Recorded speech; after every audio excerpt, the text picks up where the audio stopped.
Imagine a nightclub so exclusive, the bouncers haven't just, put up a velvet rope. Right, a velvet rope would be too easy. Exactly. They've literally poured a 10-foot concrete wall around the entire building. And it's so thick and so heavy that it's actively crushing the streets outside. Just completely blocking traffic. Yeah. The police can't get near the door.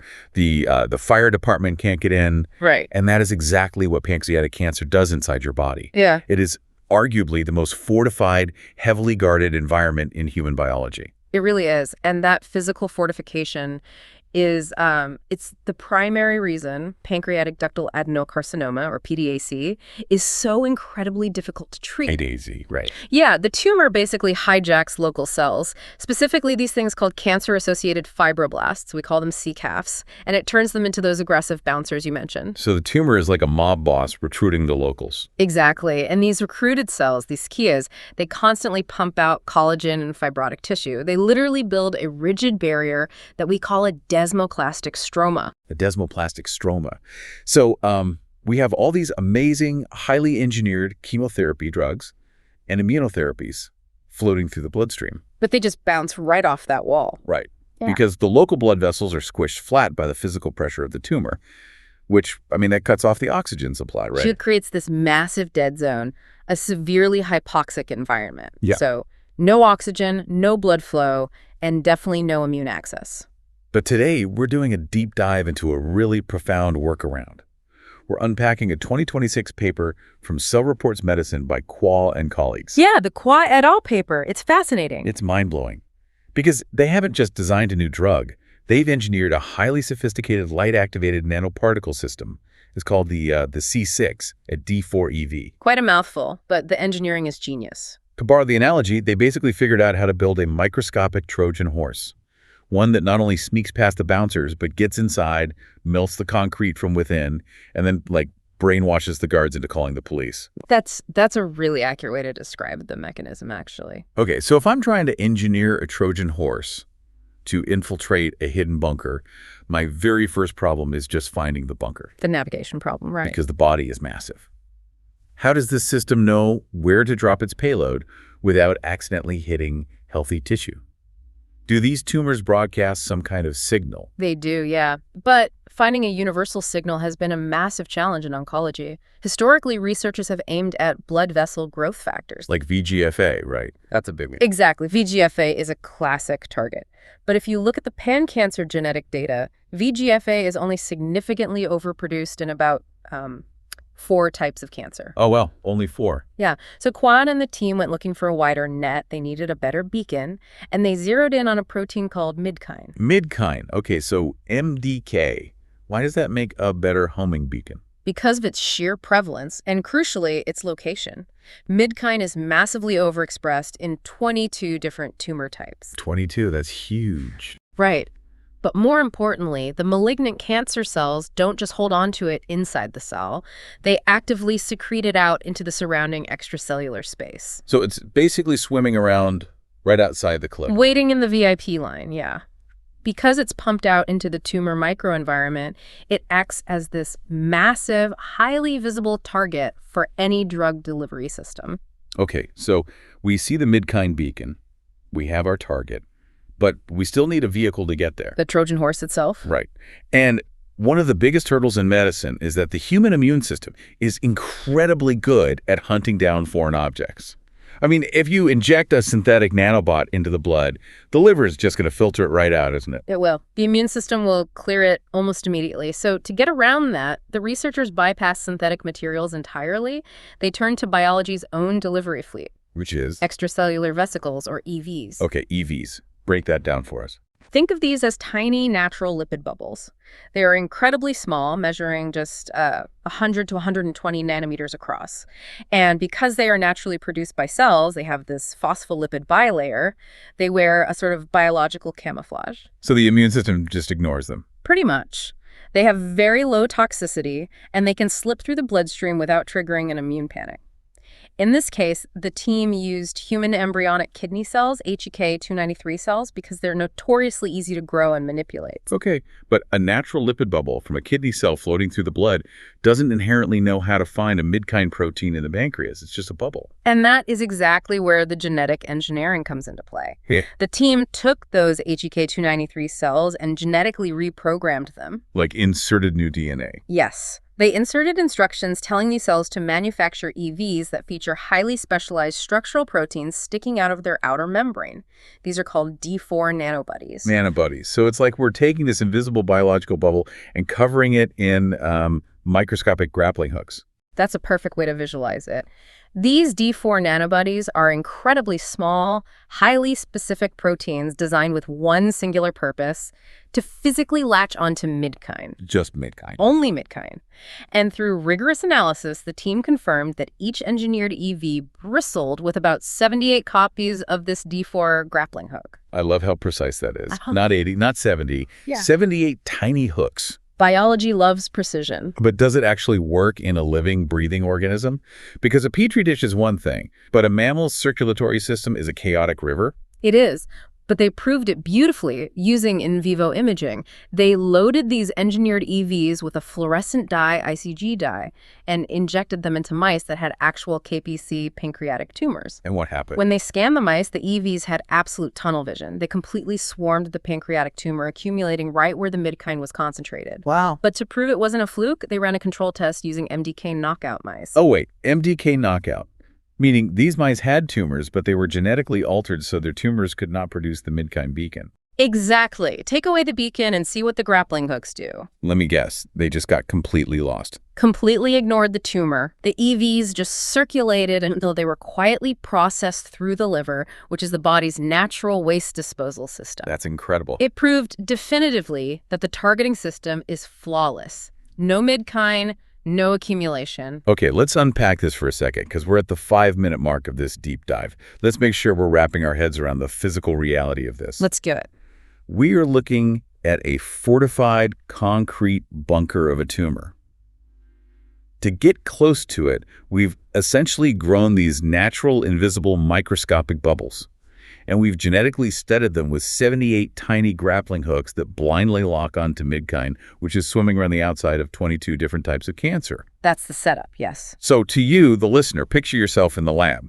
If you are holding this highly specific delivery system, this perfect navigation system, what exactly are you going to pack inside that bubble to bring down a concrete wall? Well, you need a payload capable of initiating severe localized structural damage. And for this team, the weapon of choice was a molecule called chlorine E6, or C6. Chlorine E6. Okay, how much of this payload can actually fit inside a bubble that is only 120 nanometers wide? I mean, it's minuscule. An astonishing amount, actually. They use a technique called electroporation. Electroporation, meaning they use electricity. Right. They essentially zap the EVs with a highly calibrated electrical pulse. It briefly shocks the lipid membrane, causing tiny pores to open up just for a fraction of a second. Oh, and then the drug just rushes in. Exactly. The C6 molecules flood inside before the membrane seals back up.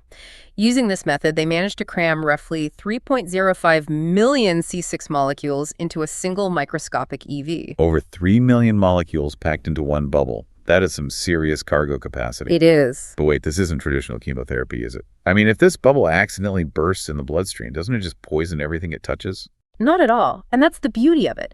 C6 is what we call a photosensitizer. On its own, in the dark, it is completely inert. It does absolutely nothing. Wait, really? It's totally harmless? Totally harmless until it is exposed to a very specific wavelength of near-infrared light. This is the foundational concept of photodynamic therapy, or PDT. Okay, so light activates it. Right. When that specific light hits the C6 molecules, it forces them into an excited state. And that triggers a chemical reaction that generates massive, violent bursts of reactive oxygen species, or ROS. ROS. Okay, so it's almost like a glow stick. A glow stick. Yeah. You have this little plastic tube of harmless chemicals, but the moment you snap it, or in this case, shine a laser on it, a reaction happens. Only here, instead of glowing neon green, snapping it violently releases cellular poison. That's a great analogy. And that poison, the reactive oxygen species, is incredibly destructive. But it has a very short lifespan. It rapidly shreds whatever is immediately surrounding it, but it doesn't linger to poison the rest of the body. Okay, but hang on. I'm stuck on the light aspect. I have to push back here. Sure. This sounds amazing in theory, but if I have a tumor buried deep inside my pancreas or my liver, how is a doctor supposed to shine a laser on it? Doesn't light just bounce off human tissue? I mean, if you shine a flashlight on your hand, it doesn't go all the way through. No, it's a completely fair point, and it's the critical bottleneck of this entire field. Light penetration has historically held back photodynamic therapy from being used on deep internal organs. So how do they solve that? Well, the researchers are very transparent about this in the paper. They note that translating this specific therapy to a human pancreas will require relying on future developments in image-guided, minimally invasive light delivery. Like endoscopic fiber optics. Exactly. Threading a tiny fiber optic cable through the digestive tract to shine the light directly onto the tumor site from the inside. Got it. Okay. But the true breakthrough of this paper isn't necessarily the flashlight itself. It is the molecular cascade of what happens when that light finally hits the payload. Okay, that makes sense. The delivery of the light is an engineering problem for tomorrow. The biological reaction is what we care about today. So let's look at that cascade. The light hits the C6, the ROS bomb goes off. We know this oxidative stress kills cancer cells. Right. But earlier, we said the biggest problem with pancreatic cancer is the wall, the desmoplastic stroma, the bouncers. What does this localized explosion do to those cancer-associated fibroblasts? This is where the therapy goes from an interesting drug delivery mechanism to something genuinely revolutionary. The ROS doesn't just indiscriminately burn things, it fundamentally reprograms the surviving bouncers. Reprograms them how? To understand why, we have to look at a cellular communication channel called the canonical TGF-beta SMAD signaling pathway. Okay, TGF-beta and SMAD. Walk me through what that actually means in the context of our nightclub analogy. Think of it as the encrypted walkie-talkie channel that the tumor cells use to scream at the bouncers to keep building the wall. The TGF-beta protein is the signal telling the cCAFs to activate. Okay, so the boss is shouting orders over the radio. Right. And downstream of that, the SMAD proteins act as the cellular formin inside the CAF. They actively direct the construction of the collagen and the fibronectin. So they're the ones actually pouring the concrete. Exactly. Now, normally, TGF-beta binds to a receptor, which phosphorylates the SMAD, creating pSMAD, and that pSMAD goes into the nucleus to start construction. But then the ROS bomb goes off. Yes. When the ROS floods the cellular environment, it effectively scrambles this walkie-talkie signal. The researchers proved that the oxidative stress profoundly shuts down that TGF-beta SMAD pathway. The formin, the pSMAD proteins, physically stop moving into the nucleus to receive their orders. So the formin literally walk off the job. They do. And without the formin, the construction grinds to a halt. The researchers observed massive, rapid drops in the production of collagen and fibronectin. Wow. The physical stiffness of the tumor matrix literally dissolved. That is wild. Okay, so if the concrete wall is melting away, what happens to those local blood vessels that were squished completely flat by all that pressure? Well, the physical pressure plummets and the vessels essentially pop back open. Just like that. The team tracked a significant upregulation in a protein called CDH5. CDH5, what does that do? It's a vital structural component of endothelial cell junctions. Basically, it means the blood vessels were actively repairing and reforming themselves. And with functional blood vessels restored, oxygen rushes back into the tumor, entirely alleviating that hypoxic dead zone. Okay, let's pause and synthesize this, because we're hitting that 10-minute mark, and here's where it gets really interesting. It's a lot of biology, I know. But it's brilliant. We've snuck our tiny EVs up to the Midkine beacon. We thread a fiber optic line in and flash them with a light. And we aren't just popping the cancer cells like water balloons. We are actively jamming the radios of the bouncers, melting the concrete walls of the tumor fortress, and turning the oxygen back on. So, to the listener, think about this. With the walls suddenly dissolved and blood flowing into a space that has been heavily barricaded for months, how does the body's natural immune system, which has been locked outside this whole time, react to this sudden chaos? It reacts aggressively, but provided it knows where to look. Right. Melting the wall removes the physical barrier, but the immune system still needs a signal to charge in and clean up the cancer cells. This brings us to the third crucial mechanism of the paper, waking the guards. Right, because just opening the door doesn't mean the police automatically know a crime is happening inside. How do we get their attention? The answer lies in exactly how the tumor cells die when they are hit by that ROS burst. They don't just quietly undergo apoptosis and fade away. They undergo a highly specific, chaotic form of death called immunogenic cell death, or ICD. Immunogenic cell death. A loud death. Very loud. What does a loud cellular death actually look like under a microscope? Imagine a sinking submarine firing off every single emergency flare it has before it goes down. As the cancer cells are dying, they push specific stress proteins, namely calreticulin and ERP57 from their interior, like the endoplasmic reticulum, all the way out to their surface membrane. Okay, what do those proteins do? To the immune system, these proteins act as giant, glowing, eat-me signs. But the most critical part of this loud death is what happens when the cell membrane finally ruptures. The dying cells spill their inner contents into the surrounding environment. Guts everywhere. Yeah. And most importantly, they spill their double-stranded DNA. Oh, wow. And spilling double-stranded DNA into the extracellular space is a massive red flag, right? Because DNA is supposed to be safely locked away inside the nucleus of a cell. Exactly. If it's just floating around in the open, it's evidence that something has gone terribly wrong. It is the ultimate evidence of a crime scene. And this spilling DNA triggers what I consider the absolute biochemical masterpiece of this entire therapy. Okay, I'm ready. What is it? The cGAS-STING molecular alarm system. The cGAS-STING alarm. Okay, let's break this down clearly. Who exactly is hearing this alarm? The tumor-associated macrophages, or TAMs. Think of macrophages as the tissue's local security guards. In a healthy environment, they patrol around looking for debris and eating it to keep the tissue clean. Right, they're the cleanup crew. But tumors are devious. They chemically brainwash these macrophages, forcing them into what is called an M2 state. Ah, so these M2 macrophages are the corrupt guards. They're actually helping the tumor hide from the rest of the immune system. Yes, M2 macrophages suppress immune activity and actively promote tumor growth. But when these corrupt guards start trying to clean up the mess from our light-activated bomb, they ingest that spilled double-stranded DNA. Okay. Inside the macrophage, a specialized detector enzyme called cGAS cyclic GMP-AMP synthase senses this rogue DNA. It immediately synthesizes a messenger molecule that travels over and binds to a receptor on the endoplasmic reticulum called STING. Hence, the cGAS-STING pathway. The DNA is the evidence, cGAS is the detective, and S-STING is the siren. I love that framing. That's exactly it. Activating STING is like slipping a master override switch in the macrophage's brain. It forces the corrupt M2 guard to instantly reboot and reprogram itself into an M1 state. And M1 macrophages are the good guys. The absolute best guys. The M1 macrophages stop hiding the tumor and immediately start pumping out interferon-stimulated genes, or ISGs, along with highly potent chemical signals called chemokines, specifically CXCL9 and CXCL10. Okay, lots of letters and numbers. What do those specific chemokines do? What is their job in the grand scheme of this? They act as a massive biochemical flare gun shot straight up into the newly reopened bloodstream.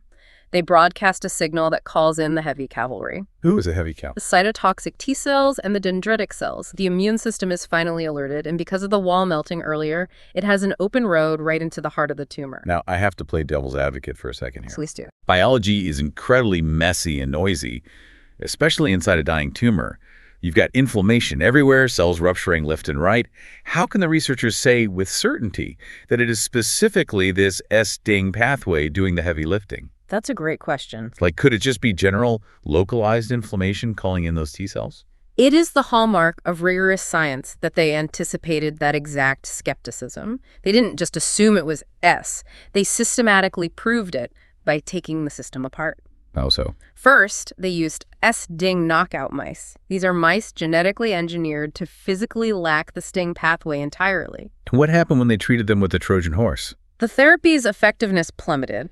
The tumor shrank a little from the initial light blast, but the T cells never showed up and the tumor just grew back. Wow. Okay, so that's piece one. Next, they took normal mice with normal STING pathways, but treated them with specific chemical inhibitors compounds called H151 and C176. And what does those do? They physically block the S-STING protein from functioning. And again, the therapy stopped working. Unreal. Finally, they used a compound called clodronate liposomes to selectively kill off the macrophages entirely before treatment. Without the macrophages there to trip the SEN alarm, the therapy failed. So there's no doubt. None.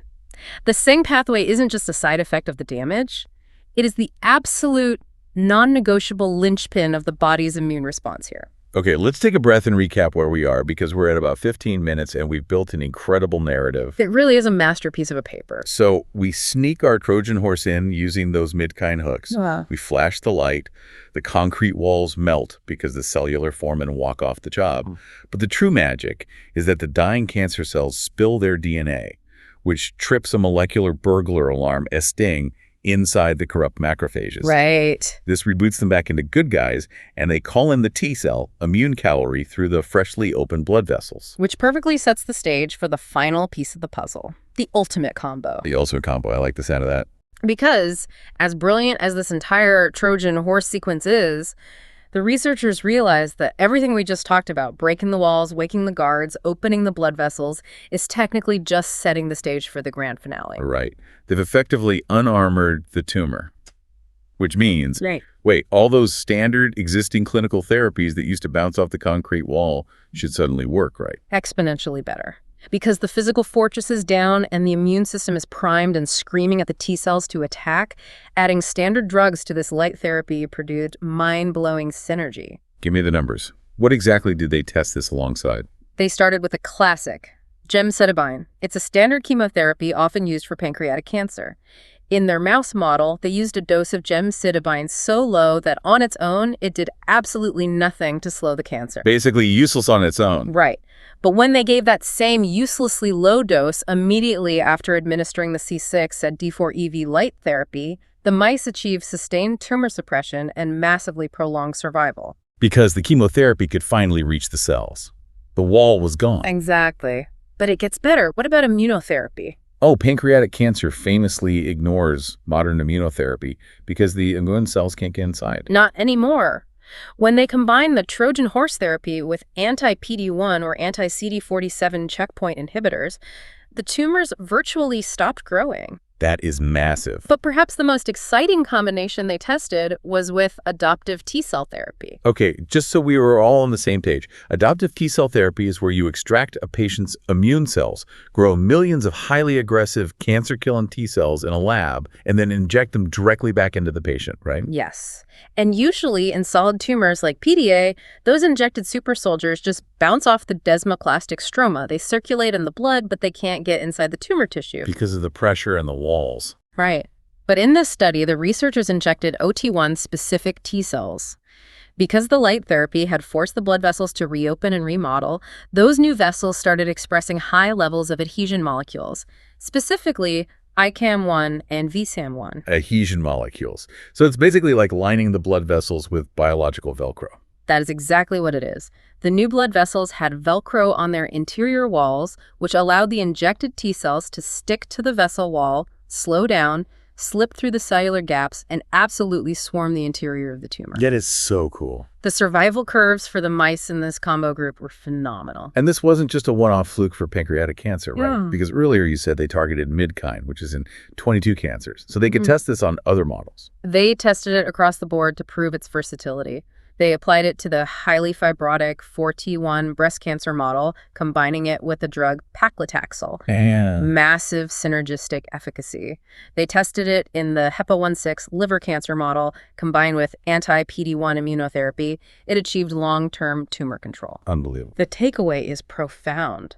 As long as the tumor expresses Midkine, this Trojan horse can find it, break it, and open it up for other drugs. I do have to ask the critical reality check question, though. Safety. Of course. We're talking about melting tissue, releasing localized ROS bombs, and triggering massive immune flares. Did the mice survive the cure? Or was the collateral damage just too high? They survived remarkably well, actually. The researchers performed a highly rigorous safety protocol. They administered 6 repeated intravenous doses of the fully loaded EVs to the mice over a 19-day period. Okay, 6 doses. Yeah, and they tracked their body weight daily, performed full blood work panels, and checked the pathology of all their major organs, liver, kidneys, heart. And the results? No significant weight loss. totally normal blood work, Yeah. and very crucially, a profoundly low anti-EV immune response. Meaning the body's immune system didn't start recognizing the EVs as an invader and trying to destroy them before they could do their job on, say, the third or fourth dose? Precisely. Because EVs are naturally derived lipid bubbles, the body largely ignores them, proving this specific delivery system is remarkably stable, repeatable, and safe for multiple rounds of treatment. Okay, let's bring all of this incredible science together into one clear picture for our listeners. We've just explored an elegant, heavily engineered system that takes biology's own delivery trucks, extracellular vesicles, and outfits them with microscopic grappling hooks to target a universal cancer beacon called Midkine. Perfectly summarized. Inside those invisible trucks is a payload that, when activated by light, simultaneously destroys cancer cells, completely jams the signals building the fibrotic barriers, and uses the tumor's own spilled DNA to spark a massive immune counterattack by flipping the S-STING burglar alarm. It's a multi-pronged assault. Right. It takes an impenetrable fortress and turns it into a highly vulnerable target, amplifying everything from basic chemotherapy to advanced lab-grown T-cell therapies. And if we step back and connect this to the bigger picture of human health, we just spent a lot of time looking at how remodeling physical stroma can completely reverse immune suppression in cancer. Yeah. But dense fibrotic tissue isn't just a cancer problem. Uncontrolled fibrosis is the root cause of liver cirrhosis, of pulmonary fibrosis in the lungs, of certain types of heart failure. Oh, wow. I hadn't even thought of that. So if we can successfully engineer natural vesicles to specifically target extracellular proteins, and we can soften the pancreas with targeted light therapy, what other completely untreatable fibrotic diseases could you crack open if you just knew the right protein beacon to target? That is exactly the kind of question that shifts paradigms in medicine. To a listener, think about that next time you look at a concrete wall in your city. It might look completely impenetrable from the outside, but maybe you just haven't figured out how to build the right Trojan horse yet. Thank you for joining us for this deep dive. Keep exploring, keep questioning, and we'll see you on the next one.